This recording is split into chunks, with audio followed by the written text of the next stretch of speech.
નમસ્કાર, હું છું મીનાક્ષી પટેલ. આજના વર્ચ્યુઅલ ટ્રેનિંગ ક્લાસરૂમમાં આપ સૌનું હાર્દિક સ્વાગત છે.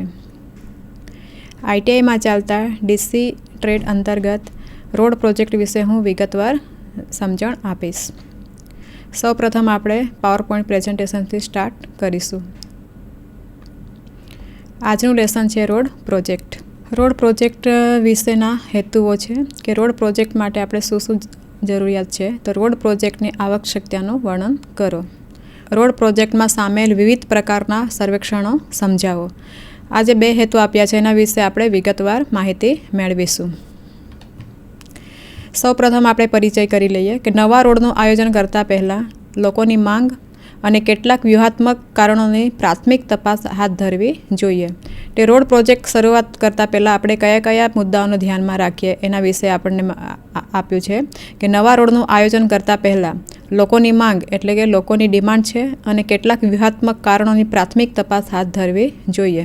જો જ્યાં જ્યાં રોડનું આપણે પ્લાનિંગ કરવાનું છે કે રોડ આ જગ્યાએ બનાવવાનો છે પણ ત્યાં લોકોની માંગ ના હોય કે ત્યાં કંઈક જરૂરિયાત ના હોય તો આપણે રોડ બનાવીને કોઈ એનો મતલબ થતો નથી. એટલે પહેલાં આપણે જે પરિચયમાં જ આપણે એનું ધ્યાન રાખવાનું કે લોકોની ડિમાન્ડ છે રોડ બનાવવા માટે કે અમુક કારણોસર આપણે રોડ બનાવી શકીએ તો જ આપણે એનો પૂરેપૂરો અભ્યાસ કરી લેવો જોઈએ.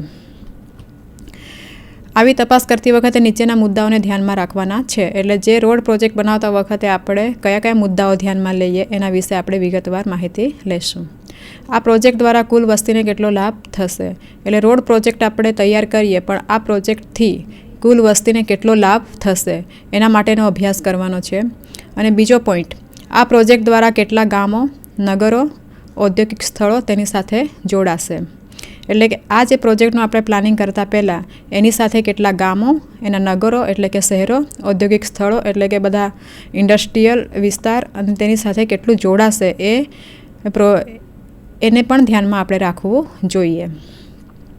પર્યટનની સંભાવના જો કોઈ હોય તો, પર્યટનની સંભાવના એટલે કે જ્યાં પ્રવાસીય સ્થળો હોય એને પણ આપણે ધ્યાનમાં લઈએ કે જ્યાંથી વધારેમાં વધારે આપણે રોડનો ઉપયોગ કરી શકીએ. દેશના સંરક્ષણ માટે તેનું વ્યૂહાત્મક મહત્ત્વ. પ્રોજેક્ટ સંબંધિત અન્ય કોઈ પણ માહિતી હોય તો તેની નોંધ કરવી જોઈએ. એટલે પ્રોજેક્ટ તૈયાર કરતાં એના સંબંધિત અન્ય એટલે બીજી કોઈ પણ માહિતી હોય તો પણ આપણે આપણી નોટમાં નોંધ કરી લેવી જોઈએ કે જેથી આપણે જ્યારે પ્લાનિંગ કરીએ તે સમયે આપણને એ મુદ્દાઓને પણ આપણે ધ્યાનમાં રાખીએ. હવે પછીનો જે પોઈન્ટ છે કે રસ્તાના લોકેશન માટે સર્વેક્ષણના પ્રકાર. રસ્તાના એટલે રોડનું જે લોકેશન, રોડનું જે સ્થળ છે એના માટે સર્વેક્ષણના પ્રકાર. રસ્તાના એલાઇનમેન્ટનું અંતિમ સ્વરૂપ આપતા પહેલાં એન્જિનિયરિંગ સર્વેના નીચેના 4 તબક્કા હાથ ધરવામાં આવે છે. એટલે કે રસ્તાનું લોકેશન નક્કી કરવા માટે સર્વેક્ષણના પ્રકાર. તો એ રસ્તાના એલાઇનમેન્ટનું અંતિમ સ્વરૂપ એટલે કે છેલ્લે ફાઇનલ સ્વરૂપ આપતા પહેલાં એન્જિનિયરિંગ સર્વેના નીચેના 4 તબક્કા હાથ ધરવામાં આવે છે. તો આપણે કયા કયા છે 4 તબક્કા એ આપણે જોઈએ. એક તો નકશા સર્વે. નકશા સર્વે એટલે કે મેપ સ્ટડી, નકશાનું સર્વે, એનો અભ્યાસ. રેકોનાઇઝેશન સર્વે. રેકોનાઇઝેશન સર્વે, પ્રાથમિક સર્વે એટલે કે પ્રિલિમિનરી સર્વે અને ફાઇનલ સર્વે.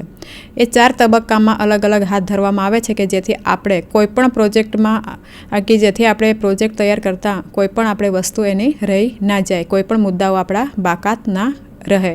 એટલા માટે આપણે અલગ અલગ તબક્કા હાથ ધરવામાં આવે છે.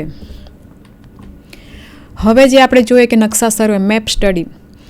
આ નકશા અભ્યાસમાં જો વિસ્તારનો ટોપોગ્રાફિક નકશો ઉપલબ્ધ હોય તો રસ્તાના પસંદ કરેલા માર્ગો પર નિશાન કરી શકાય છે. હવે મેપ સર્વે, એમાં મેપ સ્ટડીમાં આપણે એ જોવાનું છે કે આ વિસ્તારનો કે જે વિસ્તારમાં આપણે રોડનું પ્લાનિંગ કરી રહ્યા છે જે આપણે પ્રોજેક્ટ મૂકવાનો છે એ વિસ્તારનો ટોપોગ્રાફિકલ નકશો ઉપલબ્ધ હોવો જોઈએ. ઉપલબ્ધ હોય તો રસ્તાના પસંદ એટલે જે આપણી પાસે મેપ ઉપલબ્ધ છે તો રસ્તાના પસંદ કરેલા માર્ગો એટલે જે રસ્તા આપણે બનાવવાના છે નવા એના પર આપણે માર્ગો પર નિશાન કરવું જોઈએ. નીચેની ઉપલબ્ધ વિગતો દ્વારા એલાઇનમેન્ટ નકશા પરથી નક્કી કરી શકાય છે. એટલે કે જે નીચે મુદ્દા આપ્યા છે એના પરથી એલાઇનમેન્ટ નકશા પરથી નક્કી કરી શકાય છે. એલાઇનમેન્ટ એટલે કે રોડની ગોઠવણ. ટાળી શકાય તેવા બિંદુઓ જેમ કે તળાવ, ખીણો, તળાવો વગેરે ટાળી શકાય. એટલે કે જો આપણે રોડનું પ્લાનિંગ કરીએ એમાં જો વચ્ચે તળાવ આવે, ખીણો આવે તો એવા જે પોઈન્ટો છે એ આપણને એને ટાળી શકાય. એને આપણે એમાં અંદર લેવા ના જોઈએ. એનું આપણે પ્લાનિંગ અલગથી કરવું જોઈએ. પર્વતીય માર્ગમાંથી પસાર થવાની સંભાવના. પર્વતીય એટલે કે જે ડુંગરાળ વિસ્તાર હોય તો એમાં પસાર થવાની સંભાવના, એવા એરિયાથી પસાર થતી હોય તો એ પણ આપણે નકશા પરથી નક્કી કરી શકાય છે. નદી પાર કરવા માટે પુલ, સ્થળનું સ્થાન, વળાંક વગેરે ટાળવા. એટલે જે નદી એ ટોપોગ્રાફિક નકશામાં જે આપ્યું હોય કે નદી પાર કરવા માટે પુલનું સ્થળ અને સ્થાન, એટલે પુલની જગ્યા અને એનું સ્થાન, વળાંક વગેરે એના પણ પોઈન્ટો આપણે ટાળવા જોઈએ કે એના અંદર લેવા ના જોઈએ. હવે જે બીજો સર્વે છે, બીજો જે તબક્કો છે જો રેકોનાઇઝેશન સર્વે. હવે આ સર્વેથી આપણને શું ખબર પડશે કે આ સર્વેનો મુખ્ય ઉદ્દેશ સામાન્ય તપાસ કરી તે વિસ્તારની લાક્ષણિકતાઓ વધુ વિગતવાર તપાસ કરી શક્ય હોય તેટલા માર્ગ શોધી નક્કી કરવામાં આવે છે.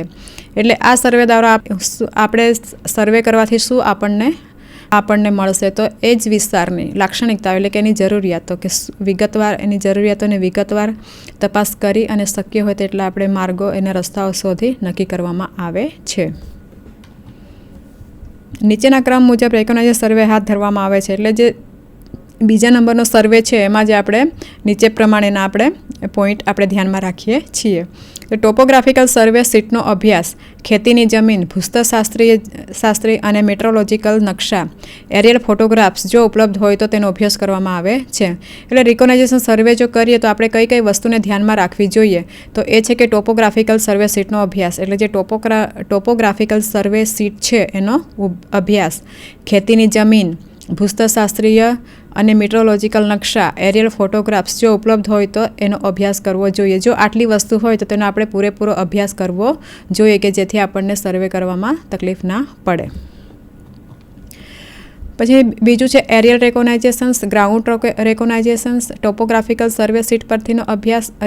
રિકોનાઇઝેશન શરૂ કરતાં પહેલાં તમામ ઉપલબ્ધ નકશાનો ઉપયોગ થાય છે. એટલે કે જેટલા બી નકશાઓ છે એ તમામ નકશાનો અભ્યાસ થાય છે અને અભ્યાસ કર્યા પછી આગળનું આપણે પ્લાનિંગ કરી શકીએ છીએ.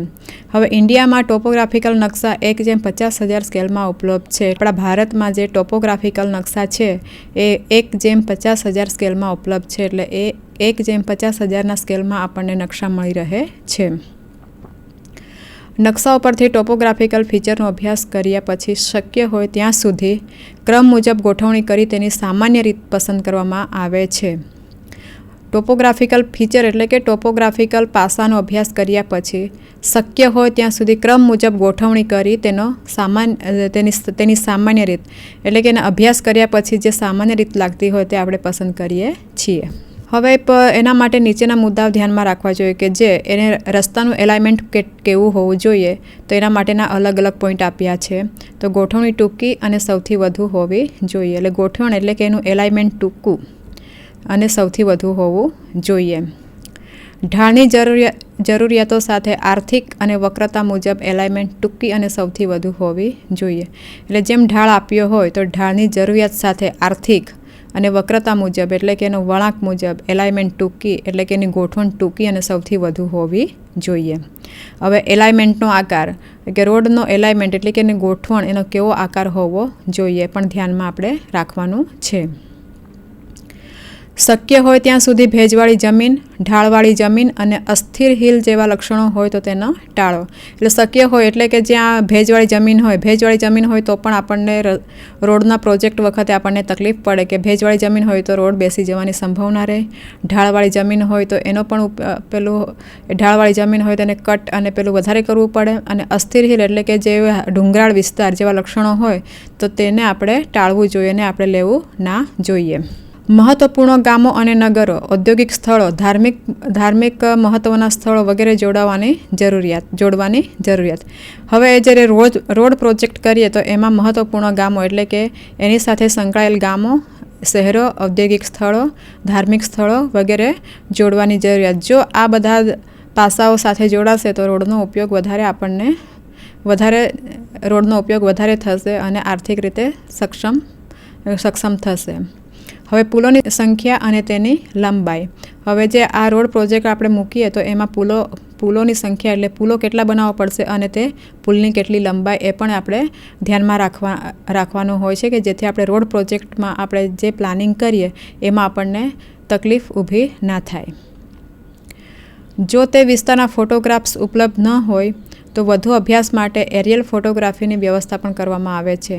એટલે જે વિસ્તારમાં આપણે રોડ પ્રોજેક્ટ મૂકવાનો હોય અને ત્યાં આપણી પાસે ફોટોગ્રાફ્સ ઉપલબ્ધ એટલે કે આપણી પાસે અવેલેબલ ના હોય તો આપણે એના વધારે અભ્યાસ માટે આપણે એરિયલ ફોટોગ્રાફીની વ્યવસ્થા પણ કરવામાં આવે છે. હવે છે એરિયલ રેકોગ્નાઇઝેશન. અંતિમ એલાઇનમેન્ટ એરિયલ રેકોગ્નાઇઝેશનના આધારે પસંદ કરવામાં આવે છે. અંતિમ એટલે કે જે છેલ્લું એલાઇનમેન્ટ એને જે રોડની છેલ્લી ગોઠવણ એરિયલ રેકોગ્નાઇઝેશનના આધારે નક્કી કરવામાં આવે છે. કોઈપણ એલાઇનમેન્ટને રદ અથવા ફેરફાર કરવો હોય તો તે પરિબળોને ઓળખવામાં પણ મદદરૂપ થઈ શકે છે. એટલે એરિયલ રેકોગ્નાઇઝેશનના આધારે એ જો આપણે સર્વે કરીએ તો કોઈપણ એલાઇનમેન્ટ એટલે જે એલાઇનમેન્ટ જો રદ કરવી હોય અથવા એ જ એલાઇનમેન્ટમાં ફેરફાર કરવો હોય તો એ પરિબળોને આપણે ઓળખવામાં ખૂબ જ મદદરૂપ થાય છે. આજુબાજુના વિસ્તાર સાથે યોગ્ય વિચારણા હેઠળ ગોઠવી આજુબાજુના વિસ્તાર સાથે યોગ્ય વિચારણા કરી અને એક બર્ડ આઈ વ્યૂ પ્રદાન કરે છે. એટલે કે આજુબાજુનો જે વિસ્તાર છે કે જ્યાં આપણે રોડ પ્રોજેક્ટ સાથે સંકળાયેલ છે અને જે લાભ મળવાનો છે એની સાથે વિચારણા કરીને એનો આપણે એક વ્યૂ પ્રદાન કરવાનો છે. એટલે કે એનું આપણે એક પ્લાનિંગ રેડી કરી એક ડ્રોઈંગ તૈયાર કરવાનું છે. હવે જે છે ગ્રાઉન્ડ રેકોગ્નાઇઝેશન કે પસંદ થયેલા રોડ એલાઇનમેન્ટનું પરીક્ષણ ચાલીને અથવા સવારી કરીને અને જમીનનો સામાન્ય અભ્યાસ કરવો જોઈએ. એટલે કે ગ્રાઉન્ડ એટલે જમીન એ જે આપણે સર્વે કરીએ તો એ સર્વે કરતી વખતે રોડનું એલાઇનમેન્ટ એ રોડની ગોઠવણ એનું પરીક્ષણ કરવા માટે કે આપણે ચાલીને બી કરી શકીએ અને આપણે સવારી એટલે કે ભાઈ રાઇડિંગ કરીને પણ આપણે જમીનનો અભ્યાસ કરી શકીએ છીએ. હવે આપણે એના માટે કયા કયા સાધનોનો ઉપયોગ કરી શકીએ કે ઉપયોગ કરી શકાય તેના માટેના સાધનો આપ્યા છે. એક તો કંપાસ, એબની લેવલ, પેડોમીટર, ક્લિનોમીટર અને ઘાટ ટ્રેકર એટલા સાધનો છે કે એ સાધનોનો ઉપયોગ કરીને આપણે ચાલતા કે રાઇડ કરીને એનો આપણે અંતર માપી શકીએ કે એનો આપણે સર્વે કરી શકીએ. સર્વે દરમિયાન નીચેના મુદ્દાઓ ધ્યાનમાં રાખવા જોઈએ. એમાં જે સર્વે વખતે કયા કયા મુદ્દાઓ ધ્યાનમાં રાખવા જોઈએ એના માટેનું જે આપ્યું છે કે રૂટની વિગત ડિટેલ ઓફ રૂટ કયો છે એની આપણને પૂરેપૂરી માહિતી હોવી જોઈએ. જો માહિતી ના હોય તો આપણે કયા રૂટ પર આપણે સર્વે કરશું એ આપણને ખબર પડતી નથી. એટલે જે મેઇન કે રૂટની ડિટેલ, પછી રોડની લંબાઈ, તો રોડની લંબાઈ લેન્થ ઓફ રોડ, તો રોડ કેટલા મીટર લાંબો છે, ક્યાંથી ક્યાં જશે એ બધી એની લંબાઈ પણ આપણને ખ્યાલ હોવી જોઈએ. તો જ આપણે સર્વે સારી રીતે કરી શકીએ. પુલોની સંખ્યા અને તેની લંબાઈ એટલે એ રસ્તામાં આવતા પુલોની સંખ્યા, પુલો કેટલા છે, પુલ કેટલા છે અને તેની લંબાઈ કેટલી છે એ પણ આપણે ધ્યાનમાં રાખવું જોઈએ.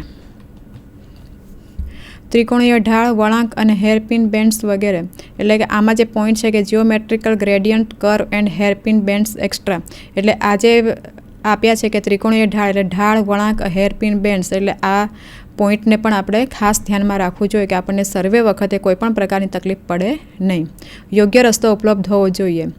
એટલે જ્યારે આપણે સર્વે કરીએ ત્યારે યોગ્ય રસ્તો એટલે કે ત્યાં આપણે સર્વે કરવા માટેનો યોગ્ય રસ્તો ઉપલબ્ધ હોવો જોઈએ. એટલે રસ્તો જ ના હોય તો આપણે સર્વે કેવી રીતે કરી શકીએ. એટલે રસ્તો પણ યોગ્ય રીતે યોગ્ય રીતે ઉપલબ્ધ એટલે ત્યાં રસ્તો અવેલેબલ હોવો જોઈએ.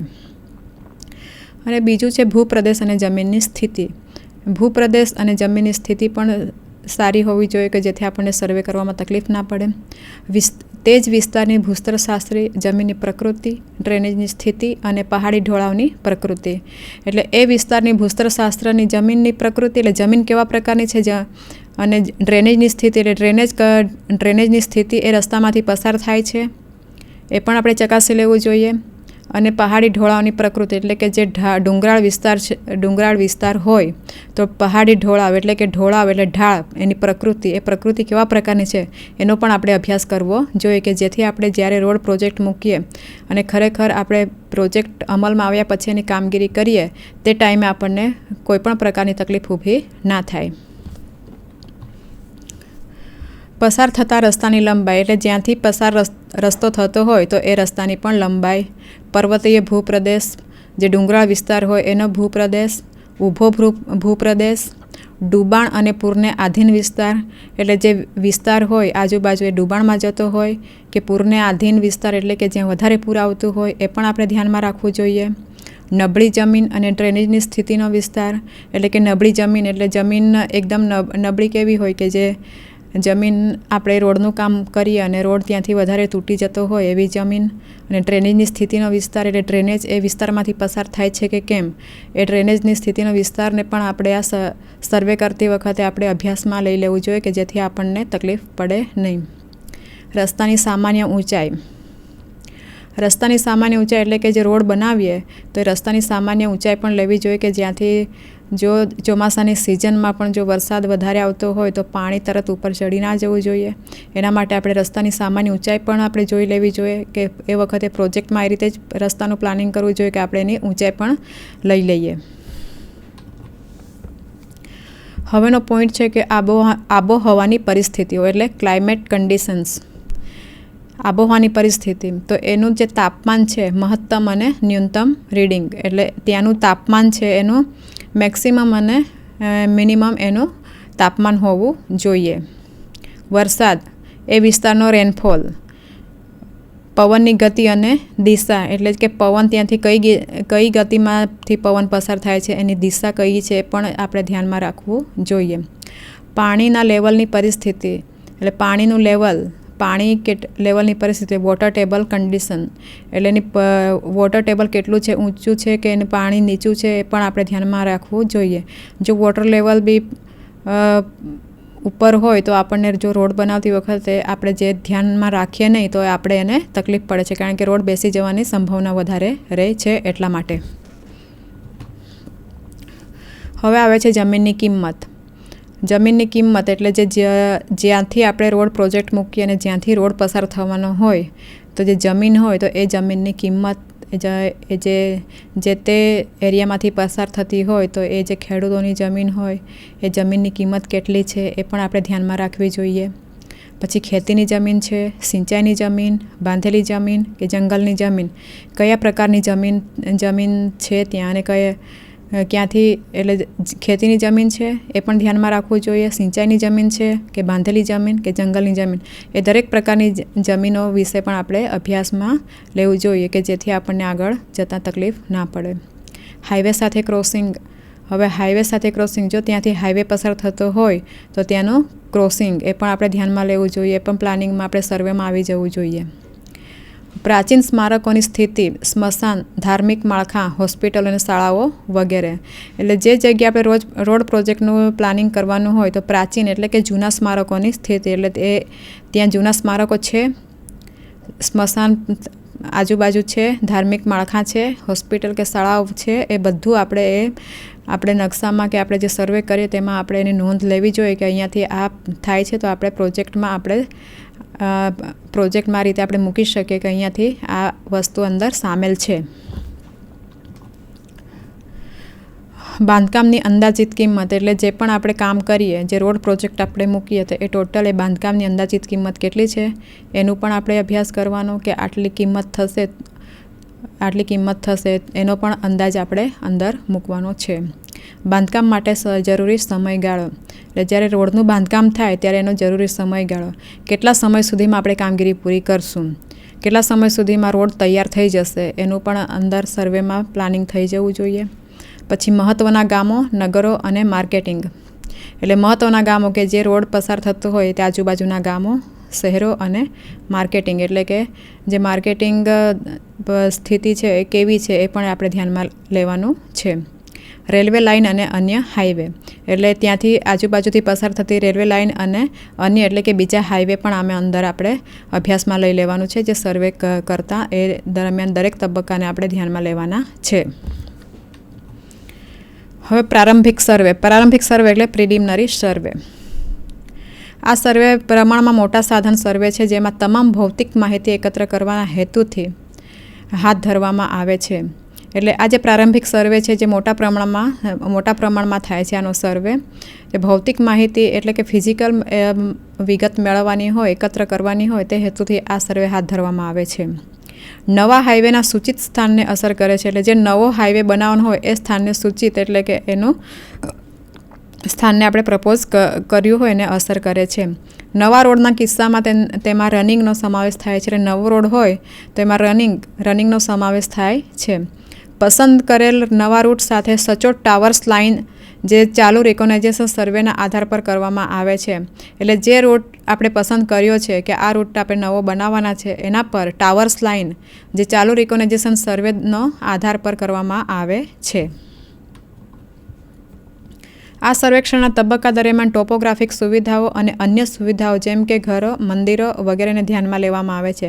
એટલે આ સર્વેક્ષણના તબક્કા દરમિયાન જ્યારે સર્વેક્ષણ કરીએ એ તબક્કા દરમિયાન જ ટોપોગ્રાફિક સુવિધાઓ એટલે કે એની ટોપોગ્રાફિક ફેસિલિટી કેટલી છે અને અન્ય સુવિધાઓ જેમ કે ઘરો, મંદિરો વગેરેને ધ્યાનમાં લેવામાં આવે છે. એટલે જે ઘરો હોય કે મંદિરો હોય એ બધું જ આપણે એમાં ધ્યાનમાં લઈએ છીએ. બેન્ચમાર્ક સ્થાપિત કરવા માટે લોંગિટ્યુડ સેક્શન અને ક્રોસ સેક્શન લેવામાં આવે છે. એટલે બેન્ચમાર્ક એટલે કોઈ પણ એક પોઈન્ટ નક્કી કર્યા પછી એને એક પોઈન્ટ નક્કી કરીને એને બેન્ચમાર્ક સ્થાપિત કરવામાં આવે છે. અને લોંગિટ્યુડ સેક્શન અને ક્રોસ સેક્શન ત્યાંથી લેવામાં આવે છે. એટલે એક પોઈન્ટ કોઈ પણ જગ્યા હોય, હવે ધારો કે કોઈક એવો પથ્થર હોય જો બહુ મોટો જ હોય કે ઝાડ હોય, એ જગ્યા એવી પસંદ કે એને આપણે બેન્ચમાર્ક કહીએ કે એને ગમે ત્યારે આપણે સર્વે કરે છે તો એ જ બેન્ચમાર્ક લઈ અને લોંગિટ્યુડ સેક્શન અને ક્રોસ સેક્શન ત્યાંથી આપણે લઈ શકીએ. રસ્તાની અંતિમ કેન્દ્ર રેખાના નિર્ધારણ આ ડેટાના આધાર પર કરવામાં આવે છે. રસ્તાના અંતિમ કેન્દ્ર રેખાના નિર્ધારણ એટલે આ જે ડેટા આપણને મળે છે લોંગિટ્યુડ સેક્શન અને ક્રોસ સેક્શન એ રસ્તાની અંતિમ કેન્દ્ર રેખાના ડેટાના આધાર પર બનાવવામાં આવે છે. પ્રારંભિક સર્વે દરમિયાન સામાન્ય રીતે લેવલિંગનું કામ ન્યૂનતમ રાખવામાં આવે છે. એટલે જ્યારે પ્રિલિમિનરી સર્વે આપણે કરીએ એ દરમિયાન લેવલિંગનું કામ ન્યૂનતમ રાખવામાં આવે છે, એટલે કે મિનિમમ રાખવામાં આવે છે. સામાન્ય રીતે ફ્લાય લેવલથી 50 મીટરના અંતરાલ અને જમીનમાં તમામ મધ્યવર્તી અંતરાલ ટ્રાવર્સ લાઇન સાથે લઈ જવામાં આવે છે. એટલે ફ્લાય લેવલનો 50 મીટરના અંતરાલ એટલે કે 50 મીટરના ભાગ અને જમીનમાં તમામ મધ્યવર્તી અંતરાલ ટ્રાવર્સ લાઇન સાથે લઈ જવામાં આવે છે. ક્રોસ સેક્શન લગભગ 100 મીટરથી 250 મીટર અને સાદા ભૂપ્રદેશમાં લગભગ 50 મીટર અંતરાલ રોલિંગ ભૂપ્રદેશમાં લેવામાં આવે છે કે લેવા જોઈએ. હવે ક્રોસ સેક્શન લગભગ એટલે કે જે સાદા ભૂપ્રદેશમાં તો આપણે કેટલા પેલું ક્રોસ સેક્શન લઈએ તો કે 100 મીટરથી 250 મીટર અને લગભગ 50 મીટર અંતરાલ રોલિંગ ભૂપ્રદેશ માટે લેવા જોઈએ. હવે આવે છે અંતિમ લોકેશન સર્વે. અંતિમ એટલે કે ફાઇનલ લોકેશન સર્વે.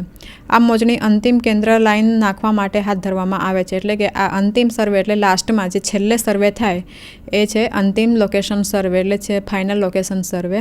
આ મોજણી અંતિમ કેન્દ્ર લાઇન એટલે છેલ્લી લાઇનનું જે કેન્દ્ર નાખવા માટે આ સર્વે હાથ ધરવામાં આવે છે. પસંદ કરાયેલ એલાઇનમેન્ટના આધારે તે ક્ષેત્રના રસ્તાની ડિઝાઇન ઓફિસમાં બનાવી શકાય છે. એટલે પસંદ કરેલ એલાઇનમેન્ટ એટલે જે આપણે રસ્તાની ગોઠવણ કરવાની હોય કે રસ્તાની ડિઝાઇન તૈયાર કરવાની હોય તો આપણે ઓફિસમાં પણ બનાવી શકાય છે. હવે તેના માટે જરૂરી ડેટા એકત્રિત કરવા માટે એટલે એ ઓફિસમાં આપણે ડિઝાઇન તૈયાર કરવા માટે એના જરૂરી ડેટા એકત્રિત કરવા વર્કિંગ ડ્રોઈંગની તૈયારી કરે છે. એટલે વર્કિંગ ડ્રોઈંગ તૈયાર કરીને આપણે એના ડેટા એકત્ર કરી શકીએ છીએ. હવે આ સર્વેમાં 2 પગલાં સામેલ કરેલ છે. એટલે આ સર્વે કરવા માટે પણ નીચેના 2 પગલાં સામેલ કરેલ છે તે આપણે જોઈએ. હવે છે કન્ટિન્યુઅસ ટ્રાન્સિટ સર્વે દ્વારા રોડના અંતિમ સેન્ટર લાઇન લેવામાં આવે છે અને એ છે વિગતવાર લેવલ. કન્ટિન્યુઅસ ટ્રાન્સિટ સર્વે દ્વારા રોડના અંતિમ સેન્ટર એટલે કે છેલ્લી સેન્ટર લાઇન લેવામાં આવે છે અને એના દ્વારા કન્ટિન્યુઅસ ટ્રાન્સિટ સર્વે કરવામાં આવે છે. હવે આવે છે બીજો પોઈન્ટ આપણો રોડ એલાઇનમેન્ટ. રોડ એલાઇનમેન્ટ એટલે કે રસ્તાની ગોઠવણ. રસ્તો આપણે કેવી રીતે બનાવીશું. હાઈવેની મધ્યરેખાની સ્થિતિ અથવા તેના લેઆઉટને જમીન ઉપરની ગોઠવણી એલાઇનમેન્ટ તરીકે ઓળખવામાં આવે છે. હાઈવેની મધ્યરેખાની સ્થિતિ એટલે કે જે મિડલ વચ્ચેની રેખાની સ્થિતિ અથવા તે લેઆઉટને જમીન પર ગોઠવણ એટલે લેઆઉટને જમીન પર જે ગોઠવવામાં આવે છે તેને એલાઇનમેન્ટ તરીકે ઓળખવામાં આવે છે. એટલે કે રોડ જે આપણે બને છે એને આપણે રોડનું એલાઇનમેન્ટ તરીકે ઓળખીએ છીએ. નવા રોડનું એલાઇનમેન્ટ કાળજીપૂર્વક હોવું જોઈએ. એટલે કે નવા રોડનું એલાઇનમેન્ટ એટલે કે રોડની ગોઠવણ એકદમ કાળજીપૂર્વક કરેલ હોવી જોઈએ. જો નહીં કરવામાં આવે તો તેમાં ખામી ઊભી થશે. એટલે જો પણ આપણે રોડનું એલાઇનમેન્ટ સરખી રીતે ના કરીએ તો એમાં ખામી ઉદ્ભવ થશે. એના કારણે વધુ બાંધકામ જાળવણી ખર્ચ અને અકસ્માતમાં વધારાનો દર ઊભો થશે. જો આપણે કાળજીપૂર્વક એનું બાંધકામ ના કરીએ, એની ગોઠવણ બરાબર ના કરીએ, તો એના લીધે આપણે બાંધકામ, જાળવણી ખર્ચ અને એક્સિડન્ટ થવાના કિસ્સાઓ વધી જશે. એના માટે આપણે રોડની એલાઇનમેન્ટ એકદમ વ્યવસ્થિત કાળજીપૂર્વક કરવી જોઈએ. એલાઇનમેન્ટ આ પ્રકારનું હોવું જોઈએ. હવે એલાઇનમેન્ટ જે આપ્યું છે કે એલાઇનમેન્ટ કેવા પ્રકારનું હોવું જોઈએ, તો એકદમ ટૂંકું અને સારું હોવું જોઈએ. તે સરળ હોવું જોઈએ. સરળ એકદમ ઇઝી હોવું જોઈએ. સુરક્ષિત હોવું જોઈએ. જો સુરક્ષિત એટલા માટે કે જો રોડ પરથી બધા વાહનો પસાર થવાના છે, એટલે એકદમ એ સુરક્ષિત હોવા જોઈએ કે જેથી એ પસાર થાય તો કોઈ પણ પ્રકારનો એક્સિડન્ટ થવાનો સંભવ રહેતો નથી. આર્થિક રીતે સક્ષમ હોવું જોઈએ. આર્થિક રીતે સક્ષમ હોવું જોઈએ એટલે કે જે રોડ પ્રોજેક્ટ બન્યો હોય અને આપણે જે રીતે આપણે અંદાજ નક્કી કર્યો હોય કે જે એસ્ટિમેટ બનાવ્યો હોય એ રીતે એને સક્ષમ હોવું જોઈએ. એનાથી ખર્ચ વધારે થવો ના જોઈએ. પાળાની ઊંચાઈ.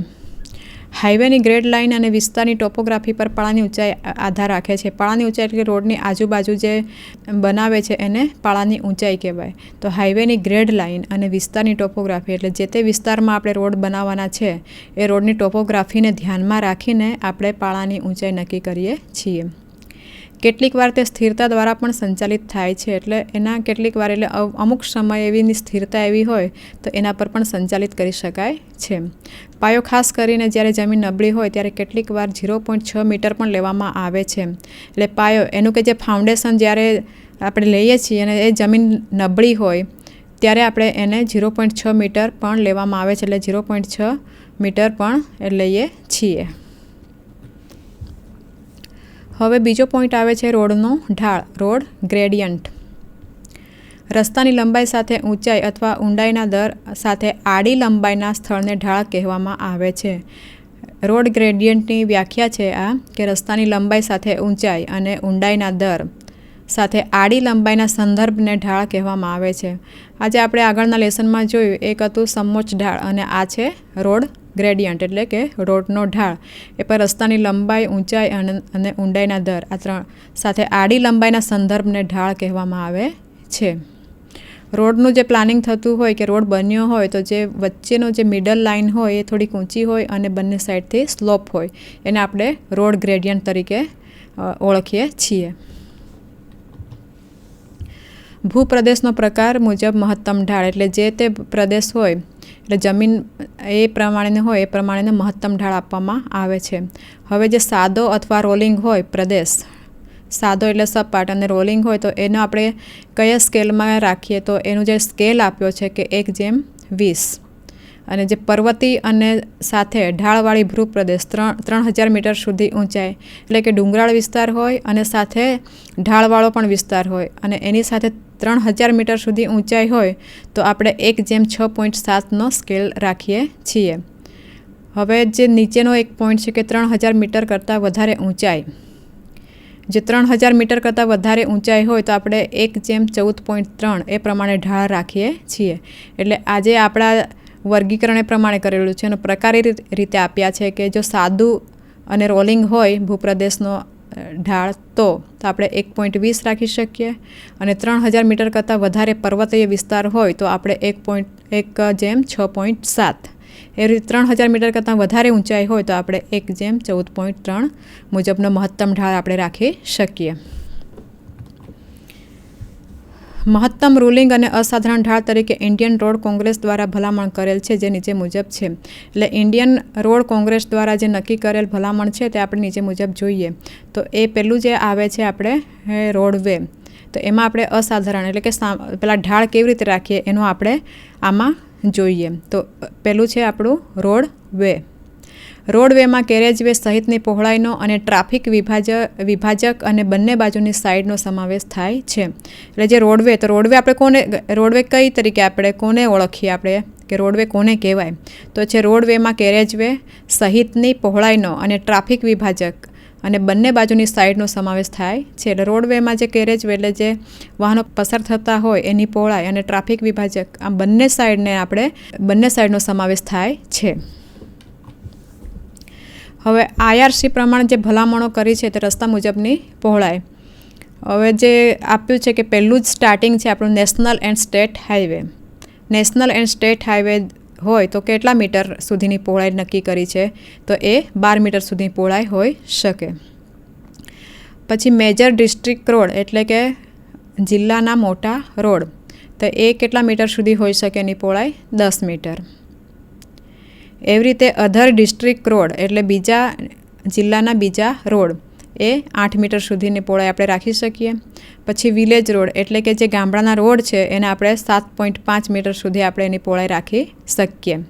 આજના લેસનમાં જે આપણે જોયું અત્યારે કે રોડ પ્રોજેક્ટ વિશેની માહિતી, કે રોડ પ્રોજેક્ટ બનાવતા આપણને કઈ કઈ વસ્તુની કે વિગતોની જરૂર પડશે, એના માટે આપણે કયા પ્રકારનો સર્વે કરવાનો છે, કયા પ્રકારના મુદ્દાઓને ધ્યાનમાં લેવાના છે, એ બધા મુદ્દાઓને ધ્યાનમાં લઈ આપણે રોડ પ્રોજેક્ટ કરવાનો છે તેના વિશે બધું આપણે એમાં વિગતવાર જોયું. હવે પછી જે આપણે પ્લાનિંગ કરીશું કે રોડ પ્રોજેક્ટ કર્યા પછી એનું અમલીકરણ કેવી રીતે કરવું, એના વિશે આપણે આગળના લેસનમાં જોઈશું. આભાર.